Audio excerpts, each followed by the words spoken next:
लगता है तुम जंग चाहते हो आतिश। मैं बस तुम्हें ये बताने के लिए आया था कि हम तुम्हारे प्रोजेक्ट को रिजेक्ट कर चुके हैं। हमारे दरवाजे पर आने वाला या तो मेहमान होता है या फिर दुश्मन। पागल हो गए हो क्या? इतनी जोर से क्यों खींचा? तुमने ही मजबूर किया मुझे। भाई भाई छोड़ो मुझे, छोड़ो छोड़ो मुझे, छोड़ दो मेरी बहन को एलन। क्या वो मेरी बहन को? मुमकिन है तुम्हारी बहन जिंदा होगी। मैं अपनी बहन को और कितनी दफा दफन करूंगा मरजान, और कितनी बार मैं उसको सोच बनाऊंगा? क्या अपनी मुझे तसल्ली पता के नहीं? लिए डीएनए टेस्ट करवाया है। क्या? मुझे एक उम्मीद मिली है आतिश। जरा एक बार सोचो कि अगर वो जिंदा है तो कोई निशानी है क्या आपके पास? एक सालगिरह की तस्वीर है।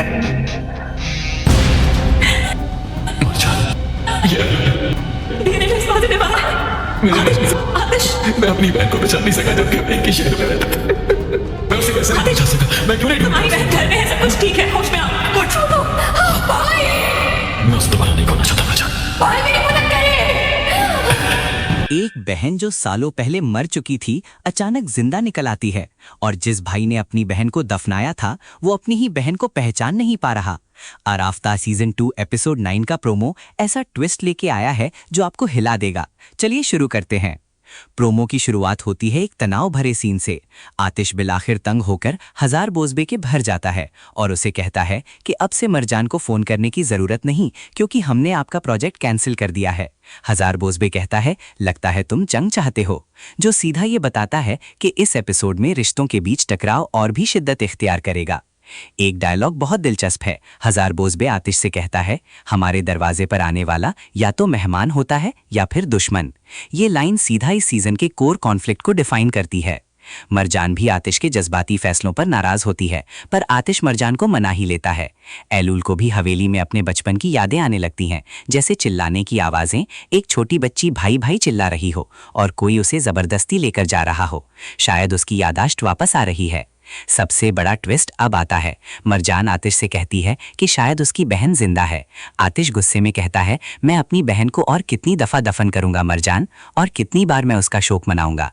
ये डायलॉग इतना पावरफुल है कि सीधा दिल को छू जाता है क्योंकि ये सिर्फ एक ट्विस्ट नहीं बल्कि सालों के गम और हीलिंग का मिक्सचर है। फिर डीएनए टेस्ट का सीन आता है। मरजान आतिश से कहती है अपनी तसल्ली के लिए डीएनए टेस्ट करवाया है और रिजल्ट पॉजिटिव निकलता है। फिर आतिश और मरजान एलूल के एरिया में सालिहा की बहन के घर जाकर पता करवाते हैं और फाइनली आतिश को उसकी बहन मिल जाती है। एलूल ही मेरी बहन है। ये मोमेंट प्रोमो का इमोशनल क्लाइमैक्स है। दोस्तों ऑनेस्टली ये प्रोमो बहुत ही ज्यादा लोडेड है। इतने इमोशंस और इतना इन्फॉर्मेशन सिर्फ एक छोटे से प्रोमो में पैक किया गया है कि फर्स्ट वॉच में समझना थोड़ा मुश्किल हो सकता है, लेकिन यही चीज आराफ्ता की राइटिंग टीम की ताकत है। वो आपको इतना क्यूरियस कर देते हैं कि एपिसोड देखे बगैर चैन ही नहीं आता।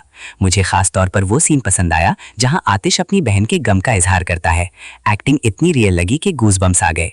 अब सवाल ये है, क्या वो बहन जो घर में मौजूद है वही है जिसका डीएनए टेस्ट मैच हुआ, या फिर ये एक नया कंस्पिरेसी है जो फैमिली को और तबाह करने वाला है?